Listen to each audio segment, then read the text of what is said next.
Hello peepers, வணக்கம் and welcome back to my channel. Maya Seenu சீரியலுடைய இன்றைக்கி எபிசோடுக்கான ரிவ்யூ என்ன அப்படின்றத பார்க்கலாம். எபிசோடை பொறுத்த வரைக்கும் தனா இந்த போட்டியில் கலந்துக்கக்கூடாது, அப்படியே கலந்துக்கிட்டாலும் தனா ஜெயிக்கக்கூடாது அப்படின்னு சொல்லி புவனேஸ்வரி, பசுபதி இவங்க 2 பேரும் சேர்ந்து ஒரு பிளானை வந்து போடுறாங்க.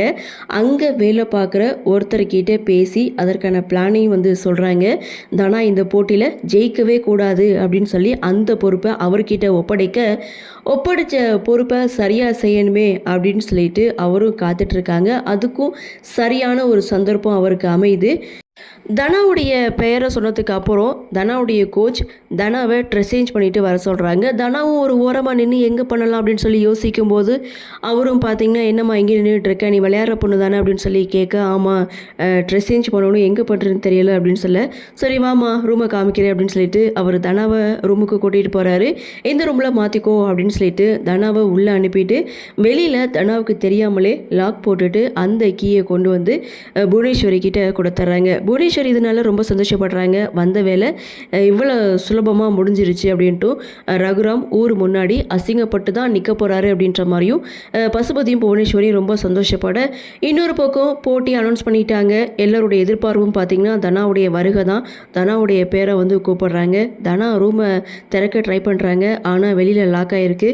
எவ்வளோ தட்டி தட்டி பார்க்குறாங்க, ஆனால் யாரு காதலையுமே விழலை. ஸோ இங்கே தனாவுடைய பேரை வந்து கூப்பிடுறாங்க.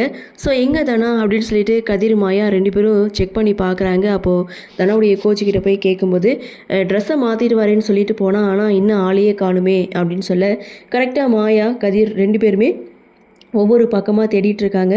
லாஸ்ட்டாக தனா இருக்கக்கூடிய ரூமை இங்கே மாயா வந்து கண்டுபிடிக்கிறாங்க. ஸோ வெளியில் பூட்டியிருக்க பூட்டை வந்து உடச்சி தனாவை கூட்டிகிட்டு வராங்க. ஸோ இங்கே வீட்டில் இருக்கவங்களும் தனாவை காணுமே அப்படின்ற ஒரு அதிர்ச்சியில் உட்காந்துட்டு இருக்கும்போது தனாவுடைய என்ட்ரி. ஸோ தனா இந்த போட்டியில் கலந்துக்கிறாங்க அப்படின்ற மாதிரி அனௌன்ஸ் பண்ணுறாங்க.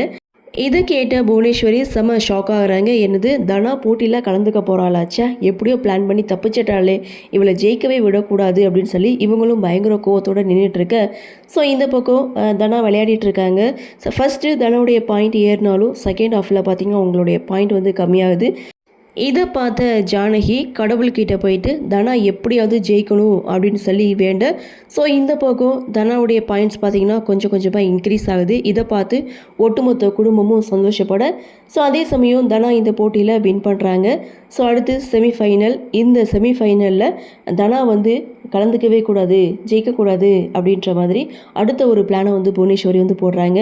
ஸோ அவங்க ஏற்பாடு பண்ண ஆள் பார்த்திங்கன்னா தனா கழட்டி வச்சுருக்க ஷூவில் ஒரு தேலை கொண்டு போய் போடுறாங்க. திரும்பவும் தனா குடும்பத்துக்கிட்ட ஃபோன் பேசிட்டு திரும்ப அந்த ஷூவை போடும்போது மாயா அதை தடுக்கிறாங்க. ஷூவை வந்து செக் பண்ணுறாங்க. அதில் இருக்கிற தேல் பார்த்திங்கன்னா மாயாவை வந்து கொத்துது. ஸோ இதோட இந்த எபிசோடை முடிச்சிருக்காங்க. நாளைய எபிசோட் அப்படின்றது செம இன்ட்ரெஸ்டிங்காக இருக்கும்னு நினைக்கிறேன். சரி, என்ன நடக்குது, என்ன மாதிரியான சுவாரஸ்யத்தோடு கதைக்கள நகர்வை கொண்டு வராங்க அப்படின்றத நாமளும் பொறுத்திருந்து பார்க்கலாம்.